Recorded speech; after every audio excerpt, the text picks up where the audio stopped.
Likutei Sichos, Chelik Chav, Volume 20, the first Sicha for Parshas Miketz.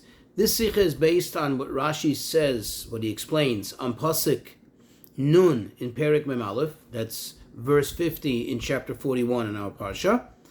This isn't, quote-unquote, a typical Rashi Sicha.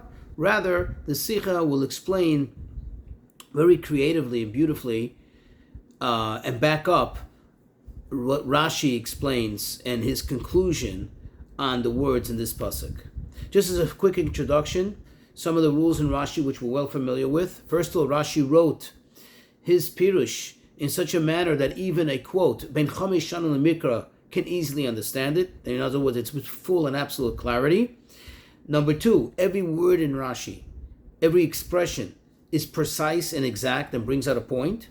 And a third thing is that sometimes Rashi will explain something according to Pshuti Shel Mikra, even though it's not necessarily consistent with the way the Medrash explains it, with the Gemara explains it, or other sources. Something to familiarize ourselves with, the concept, the idea of Midas Chasidus. Midas Chasidus means that there are certain things that are not obligatory. In other words, halacha does not mandate that you must do it. However, anybody that's a frum Jew or beyond or above that, meaning somebody who behaves in a manner of midas chasidus, certainly would adhere to it. Another thing to familiarize ourselves with, the idea of chazaka. Chazaka means that according to halacha, when something happens several times, or it happens over a certain period of time, it becomes like an established pattern, and that makes it as if it's an established fact. Let's go into the Sicha. On the Pasuk, like I said, chapter 41, verse 50, it says, that to Yosef was born two sons before the year of the famine came.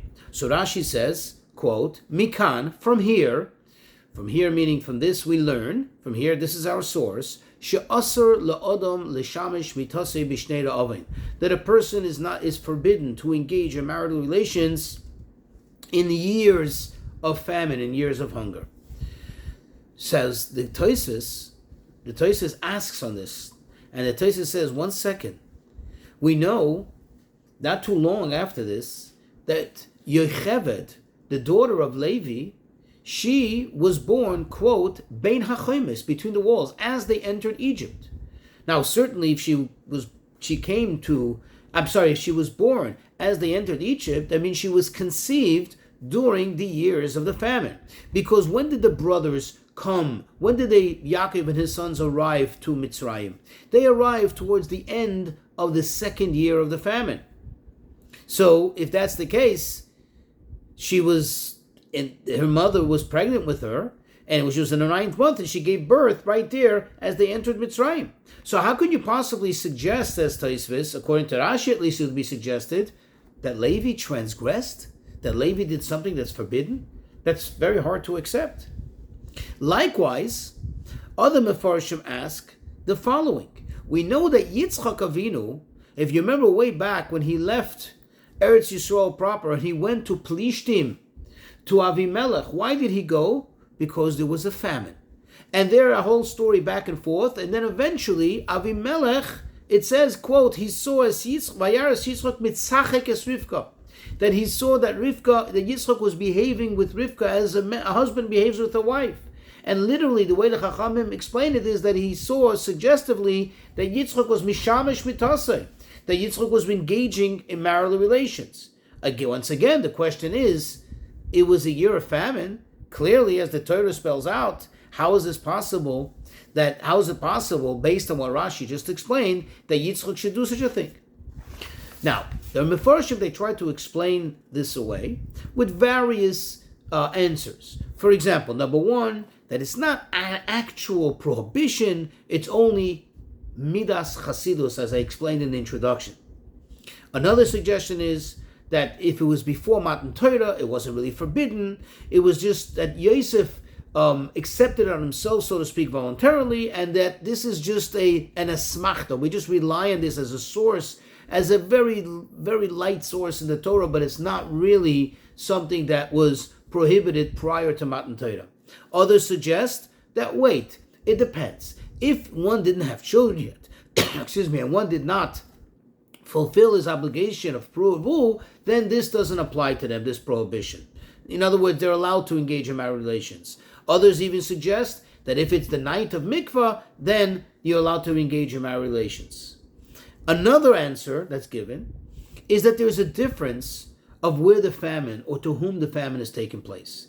If the famine is happening li Yisrael, that means that when Jewish people, Bnei Yisrael, are shruyim betzar, are going through a difficult time, then it's forbidden. However, Yitzchak didn't have that prohibition. He was the only Jew alive, right? And it's everybody else, perhaps, in the region that was suffering. But no Jews were suffering. Likewise with Levi. Levi, as far as he knew, all Jews were not suffering because he and his brothers and his father, meaning the entire family of Yaakov, they had a plentiful amount of food. It's just when they went to buy food was just not to show off, as Yaakov told him. So he had no reason to be concerned. Now, Yosef, on the other hand, this is what the Mefarish explains, did have reason to be concerned because he had no way of knowing that Yaakov and his sons are in possession of all that wheat and all the food that they had available to them. And therefore, as far as he was concerned, perhaps they were in a tsar, perhaps they were in a difficult situation, and therefore he was under obligation. However, if any of these explanations should be correct, then we have some serious problem. Rise and Rashi address it in any way. He doesn't even hint it in any way. In no way does he suggest anything along these lines. Now, we can't say that Rashi relies on the fact, in other words, he doesn't ask the question about Levi, he doesn't ask the question about Yitzchak, he doesn't ask anything, and we can't suggest that, Rashi is relying on us, that maybe we would understand on our own any of those given answers. Says the Rebbe, that's impossible. Number one, we know that there are various questions, a plethora of questions on all those answers. And number two, the fact that Rashi doesn't give any hint whatsoever suggests that Rashi discounts it at all, the question and the answer. And moreover, and here's point number three, we know that Rashi wrote his Pirush for a Ben Chamisham L'Mikra, that even the quote, the beginner child, the Ben Chamisham L'Mikra, the Mishnah says that a child at 5 years old begins to study Torah, even he should be able to easily and clearly understand everything. So if it wasn't so obvious, why didn't Rashi address it? And therefore we have to conclude, we have to draw the conclusion from Rashi that, number one, this is an actual prohibition according to Pshutei Shemikra. According to the way Rashi sees it, this was an actual prohibition. And that's why Rashi uses the term Mikan She'asur, that it's forbidden. That's number one.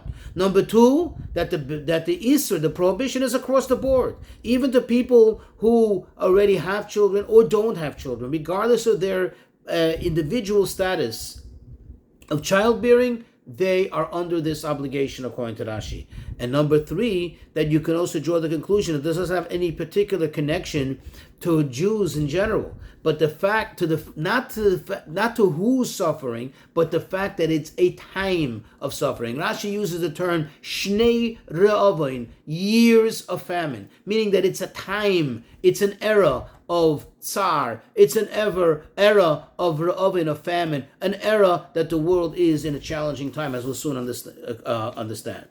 However, before we do so, the Rebbe asks another question, something somewhat problematic that we can ask in Rashi. Rashi says, Mikan, from here we can learn. That means this is the source. This is the primary, or perhaps the exclusive source for this idea, for this concept, for this prohibition. In other words, Rashi is negating any other sources. And in fact, there is another source, perhaps. And that is, the Gemara says, if you recall the story with Noach, when Noach entered the Teva, Hashem clearly instructs that the men enter alone and the women enter alone. And over there, Rashi himself addresses it. And Rashi says that because the world was sharui bitzar, because the world was in a time of calamity, a time of challenge, therefore it was forbidden during that entire year of the Mabul, it was forbidden to engage in marital relationships, marital relations. And therefore, Rashi obviously is negating that and says, no, I disagree with the Gemara over here, at least according to Pshutei Shemikra, that is not the source for what we're talking about here. The reason why it's prohibited to engage in marital relations during a time of famine. But the question is, why? Why is it? Why is Rashi so adamant that this is the only source and not anywhere else? Why not? Why not learn it from the story of Noach? Says the Rebbe, the answer is as follows. Rashi could not learn it from the story of Noach because over there, the way Rashi describes it there, if you look into Rashi, ha'olam sharui b'tzar, the world was engaged in a calamity, in a difficult situation, meaning the world in general, not even particularly any of the creatures, because remember, there were almost no creatures left, no humans, no animals, nothing, everything was wiped out. It's the world itself, the world in its generality that was in a tsar, in a time, in a difficult situation. And therefore from there you cannot bring proof to a time when there's famine.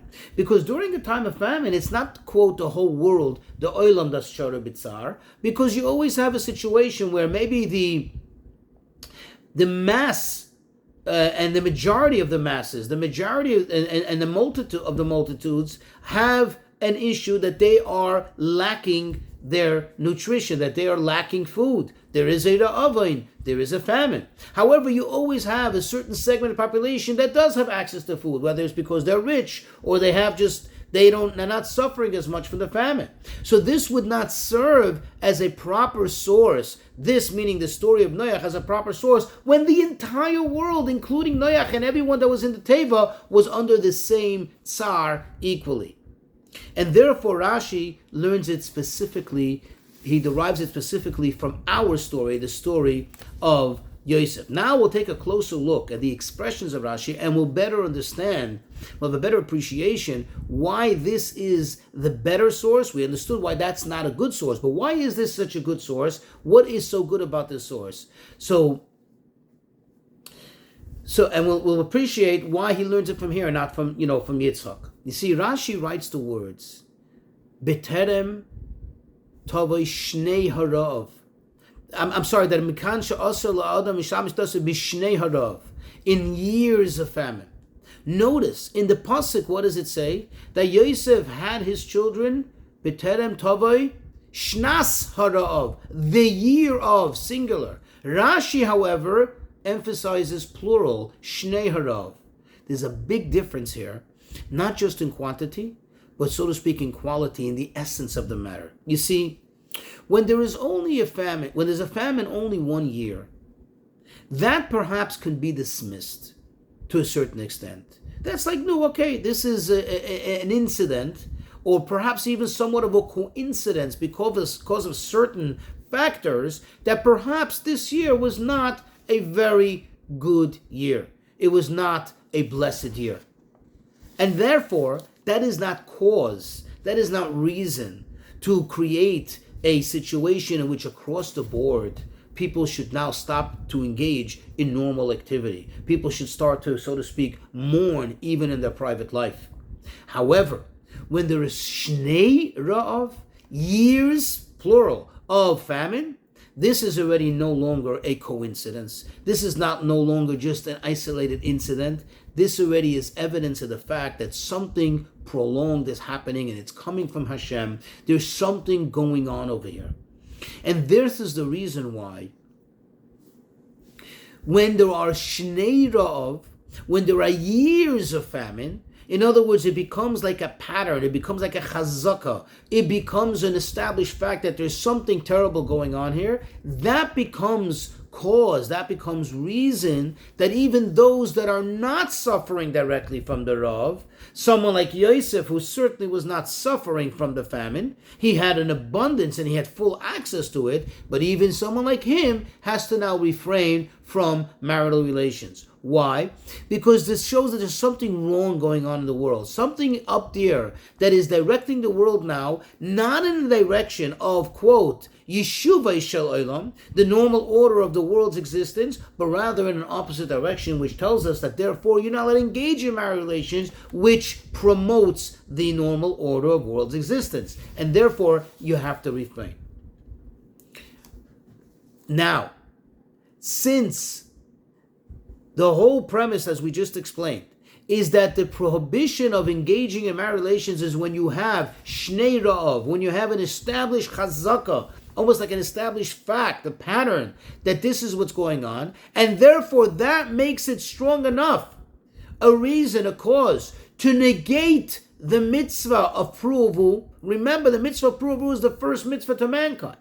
That makes it strong enough. In other words, when you have an established chazaka, that's when you have not only the right, but the obligation to override the mitzvah.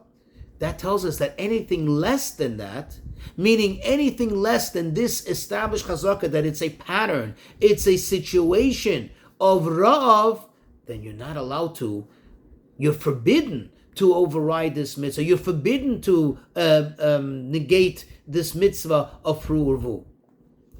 Especially because it's only a suffering of only a few. And therefore now we'll understand. By Yitzchak, it was only 1 year. By Yitzchak, it was only 1 year. So this wasn't enough cause for him to negate such a great mitzvah. Now by Levi, even though it was more than a year, but it was only in the beginning of the second year. So he didn't know yet that it's going to continue into a full second year and therefore become established as somewhat as a chazaka, as a fact. However, Yosef did know. Yosef already knew in advance, and he knew this clearly, with certainty, that there are going to be, quote, years, plural, of famine. And therefore, for him, it was forbidden. And that's why from here is the source. This is the primary source, according to Rashi, that when there are years of famine, you're not allowed to engage in marriage relations. Now, of course, you can still ask the question, wait, why are we saying that Levi didn't know that this was an established problem, that there was a chazaka here of famine? Didn't Levi also hear, as well as his brothers and everyone, about this amazing prodigy, about this young slave turned king who gave this interpretation of a dream? Why wasn't that enough for him to know, just like Yosef knew, that the famine is going to last, it's going to be prolonged for many years, and therefore he should have already in advance not engaged in marriage relations, and then Yocheved wouldn't have been born? The answer is, it's very obvious. Levi could not rely on some hearsay of some prodigy, of some youth, of some slave that stood up, became a king, he gave interpretation. He doesn't know. Maybe this is true, maybe this is not true. How do we know? In other words, there's no established fact to go with. There's no certainty to be able to count on, to use that as enough power to override a mitzvah, which is an established mitzvah to mankind, which Hashem says, pruvu. However, Yosef himself did know. Okay, he did know what it is. Okay? Now, by the way, also considering something which Rashi himself says in relations to Yosef's dreams, that ein chaloim b'lo dvarim b'telim. There are never dreams without any empty and unfulfilled details in the dream. In other words, it's possible that even though they saw that the world's experienced the 7 years of abundance, but they still would not have had the certainty that the years of famine are coming. But Yosef did know. According to this explanation, we could also now appreciate and understand even more the emphasis of the pasuk. Notice that the pasuk does not say that Yosef conceived his children before the years of famine came, but rather it says that the children were born to Yosef before the famine came. That means Yosef planned it out in such a manner, not only that they were conceived before, that they were already born, they already were alive before the years of famine kicked in. Why? Because since Yosef knew clearly and absolutely, with certainty, that there are going to be years of famine, so he did whatever is in his power. He did everything possible. He orchestrated everything in such a manner that not only the conception should be before the famine, but also the birth. Why? Because in a time, as we said before, in a time when there's famine, for a prolonged time, which is an indicator of the fact that Hashem is disrupting the normal order of the establishment of the world, the Yeshuvah Shalaylam, then it's not a time that you should, so to speak, interfere with that and, so to speak, bring new life, which is the greatest symbol of Yeshiva Shalom. So since Yosef, typically no one has any advanced knowledge, but in this case Yosef was privy to that, and he had clear and advanced knowledge of exactly what's going to be, he did everything possible that also the birth should be in advance.